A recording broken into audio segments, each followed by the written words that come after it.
Hello Hello. Hello. and hello. One more time. Normal. Not too formal. In today's video, It's about etc. yay, And also question of the week. question of I just realised we didn't use the other one. The other one had no picture. No, original now. Okay. In today's video, You're the so question is tired. about. Why are you so tired? How? Oh, how does it rain? So go on, The take question your. of how why I are made you a poem tired? about Go it. on.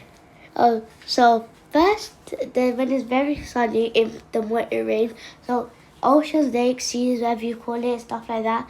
So little drops go into the sky, and then that's called evaporation. They fill up the clouds, and they can't hold it anymore. So then it starts raining. Yeah. Yeah. Do you know any key terms? Eh? Any key terms asked you specifically Summer. for raining?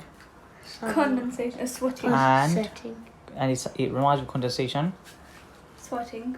Tea. What, Ice cream. no, what rhymes with condensation? I don't know. Evaporation. Oh, I Yeah. think it's alliteration. Oh, No. alliteration. Evaporation, alliteration, condensation. Yeah.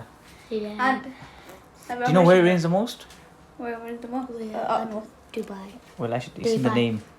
Bangladesh. Where does it rain the most? What? Most. Rain. Seas. I don't know. Where does it rain Yeah. the most? Rain. Rainforest. Oh, I No, think. no. I think the rainforest rains the most. obviously. that's what It rains you. the most in Bangladesh. That's what you two find out and tell us. And for us, Yeah. no. Yeah. The question of the week. I hope to see you next video. Bye. Bye. Bye. And bye. Bye.